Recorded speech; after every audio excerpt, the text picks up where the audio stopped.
델터 레이크의 Z오더 클러스터링과 데이터 스키핑 메커니즘에 대해 알아보겠습니다. 빅데이터 쿼리 성능을 획기적으로 개선하는 최적화 기법을 초급 개발자도 쉽게 이해할 수 있도록 설명드립니다. 이 강의에는 실무에서 자주 묻는 퀴즈 7개도 포함되어 있습니다. 오늘 배울 내용은 총 6가지입니다. 첫째, Z오더 클러스터링의 원리. 둘째, 효과적인 Z오더 컬럼 선택 방법. 셋째, 데이터 스키핑 메커니즘. 넷째, 파일 통계와 민, 맥스 값 활용. 다섯째, 파티셔닝과 Z오더의 비교. 마지막으로 복합 최적화 전략을 다룹니다. Z오더 클러스터링은 델터 레이크의 핵심 최적화 기법입니다. 다차원 데이터를 1차원으로 매핑하여 범위 쿼리 성능을 향상시킵니다. 데이터 스키핑과 결합하면 실제로 읽어야 할 파일 수를 크게 줄일 수 있어 쿼리 실행 시간이 대폭 단축됩니다. Z오더는 비트 인터리빙 기법을 사용합니다. 각 차원의 이진수 비트를 번갈아 섞어 하나의 값으로 만듭니다.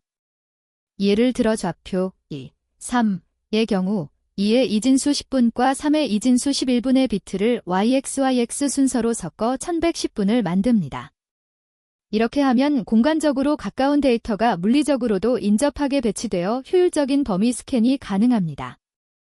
Z오더 최적화는 간단한 명령어로 시행할 수 있습니다.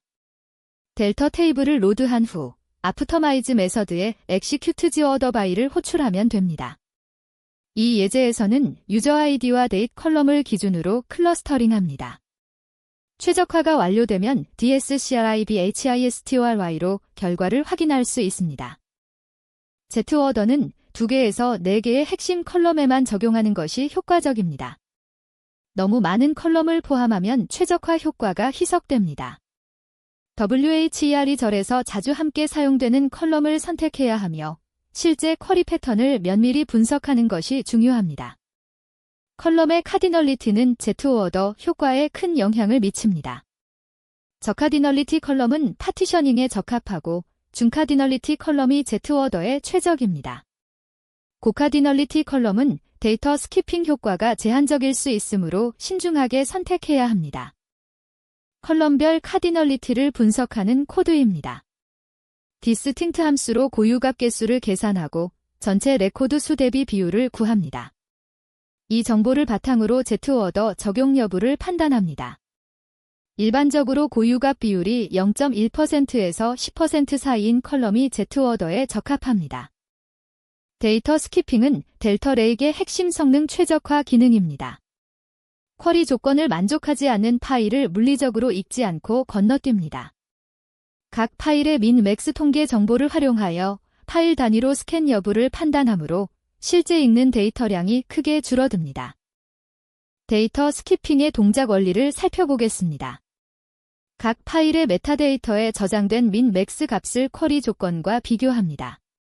조건을 만족할 가능성이 없는 파일은 읽지 않습니다. 이 통계는 트랜잭션 로그에 저장되어 있어 쿼리 최적화 단계에서 빠르게 파일을 필터링할 수 있습니다. 데이터 스키핑의 효과를 확인하는 코드입니다. 쿼리 실행 계획을 포어 메터드 모드로 출력하면 상세한 정보를 볼 수 있습니다. 매닉스에서 넘버 파일즈 값을 조회하면 실제로 읽은 파일 수를 알 수 있습니다. 최적화 전후를 비교하면 스키핑의 효과를 정량적으로 측정할 수 있습니다. 델터 레이크는 각 파일에 대해 풍부한 통계 정보를 유지합니다. 컬럼별 최소값과 최대값, 널 값의 개수, 레코드 수, 파일 크기 등이 트랜잭션 로그에 저장됩니다. 이 메타데이터는 데이터 스키핑의 기반이 됩니다. 파일의 민, 맥스 값은 범위 쿼리에서 특히 효과적입니다. 쿼리 조건과 민, 맥스를 비교하여 불필요한 파일을 즉시 제외할 수 있습니다. Z오더와 결합하면 시너지 효과가 발생하여 쿼리 성능이 극대화됩니다. 트랜잭션 로그에서 파일 통계를 직접 조회하는 SQL입니다. 델터로그 디렉토리의 JSON 파일을 읽어 각 파일의 민, 맥스 값과 레코드 수를 확인합니다. 애드 필드가 있는 레코드만 필터링하면 실제 데이터 파일의 통계만 볼 수 있습니다. 파티셔닝과 Z오더는 서로 다른 방식으로 데이터를 조직합니다. 파티셔닝은 디렉토리 단위로 데이터를 물리적으로 분리하고, Z워더는 파일 내에서 데이터를 재정렬합니다. 파티셔닝은 저카디널리티에 적합하고, Z워더는 중고카디널리티에 효과적입니다. 파티셔닝은 카디널리티가 높으면 스몰 파일 프라블럼이 발생합니다. 파티션 수가 너무 많아지면 각 파일이 작아져서 오히려 성능이 저하됩니다. 일반적으로 10에서 100개 파티션이 적정하며 고카디널리티 컬럼은 Z워더로 보완하는 것이 좋습니다. 파티셔닝과 Z워더를 결합하는 코드입니다. 먼저 리전으로 파티셔닝된 테이블을 생성합니다. 그 다음 각 파티션별로 Z워더를 실행하여 유저 아이디와 데이를 기준으로 재정렬합니다. 이렇게 하면 계층적 최적화 효과를 얻을 수 있습니다. 복합 최적화 전략은 계층적으로 동작합니다. 첫 단계에서 파티션 프루닝으로 불필요한 파티션을 제외하고 두 번째 단계에서 Z워더와 데이터 스키핑으로 파일을 필터링합니다. 최종적으로 최소한의 데이터만 읽어 극대화된 성능을 달성합니다. 최적화 전략은 실제 쿼리 패턴을 분석하여 선택해야 합니다. 쿼리 로그를 분석하고 A/B 테스트로 효과를 검증합니다. 데이터가 계속 추가되므로 주기적으로 최적화를 재실행하는 것도 중요합니다. 최적화 효과를 측정하는 코드입니다. 최적화 전에 쿼리 실행 시간을 측정하고 Z워더 실행 후 동일한 쿼리를 다시 실행하여 시간을 비교합니다. 시간 차이를 백분율로 계산하면 성능 개선율을 정량화할 수 있습니다. 일반적으로 50% 이상의 성능 향상을 기대할 수 있습니다. 첫 번째 퀴즈입니다.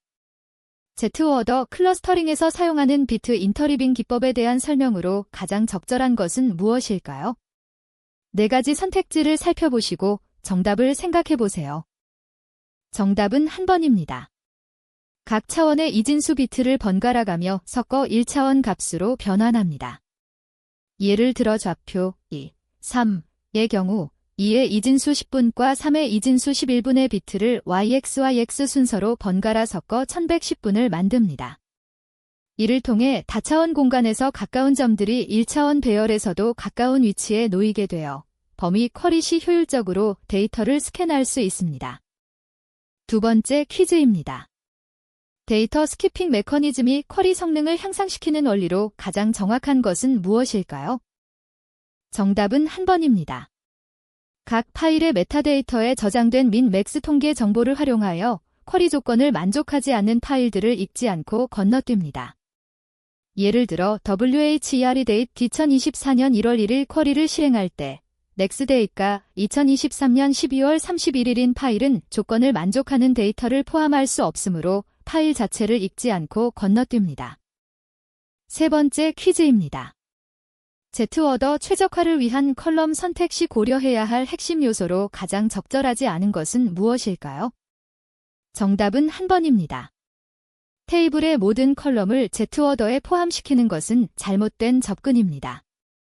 너무 많은 컬럼에 적용하면 오히려 효과가 떨어집니다. 일반적으로 2개에서 4개의 핵심 컬럼에만 적용하는 것이 권장됩니다. 쿼리 패턴을 분석하여 WHERE 절에서 자주 함께 사용되고 적절한 카디널리티를 가진 핵심 컬럼만 선택해야 합니다. 네 번째 퀴즈입니다. 1TB 규모의 거래 데이터 테이블에서 리전과 트랜잭션 데이 컬럼이 있을 때 파티셔닝과 Z워더를 결합한 최적 전략은 무엇일까요? 정답은 한 번입니다. 리전으로 파티셔닝하고 트랜잭션 데이에 Z워더를 적용합니다. 리전은 17개로 카디널리티가 낮아 파티셔닝에 적합하고 트랜잭션 데이는 1001로 카디널리티가 높아 Z워더에 적합합니다. 이렇게 결합하면 먼저 파티션 프루닝으로 특정 지역의 파티션만 선택하고 그 안에서 Z워더와 데이터 스키핑으로 날짜 범위에 해당하는 파일만 읽게 되어 최적의 성능을 얻을 수 있습니다. 다섯 번째 퀴즈입니다. 델터 레이의 파일 통계 정보에 포함되는 내용으로 가장 적절한 것은 무엇일까요? 정답은 한 번입니다. 각 데이터 파일별로 컬럼의 min, max, null 카운트 등의 메타데이터가 트랜잭션 로그에 저장됩니다. 이 메타데이터는 데이터 스키핑의 핵심으로 쿼리 실행 시 실제 파일을 읽지 않고도 해당 파일이 쿼리 조건을 만족하는 데이터를 포함하는지 판단할 수 있게 합니다. 6번째 퀴즈입니다. Z오더 최적화 후 쿼리 성능이 오히려 저하될 수 있는 상황으로 가장 가능성이 높은 것은 무엇일까요? 정답은 한 번입니다. Z오더 컬럼이 아닌 다른 컬럼으로만 필터링하는 쿼리를 주로 실행하는 경우입니다. Z오더는 특정 컬럼들을 기준으로 데이터를 재배치하므로 해당 컬럼으로 필터링할 때만 성능 향상 효과가 있습니다. 만약 다른 컬럼으로만 필터링한다면 Z오더의 이점을 전혀 활용할 수 없고 오히려 최적화 과정에서 발생한 파일 재구성으로 인해 성능이 저하될 수 있습니다. 마지막 퀴즈입니다. 복합 최적화 전략에서 파티셔닝과 Z오더를 함께 사용할 때의 올바른 접근 방식은 무엇일까요? 정답은 한 번입니다. 파티셔닝은 가장 자주 사용되는 저카디널리티 컬럼에 Z오더는 함께 필터링되는 중고 카디널리티 컬럼들에 적용하여 계층적 최적화를 구성합니다. 첫 번째 레벨에서 파티셔닝으로 데이터를 물리적으로 분리하고 두 번째 레벨에서 각 파티션 내의 데이터를 Z오더로 재배치합니다. 이렇게 하면 최적의 성능을 달성할 수 있습니다. Z오더 클러스터링과 데이터 스키핑에 대한 강의를 마치겠습니다. 오늘 배운 내용을 실무에 적용하여 빅데이터 쿼리 성능을 획기적으로 개선해 보세요. 감사합니다.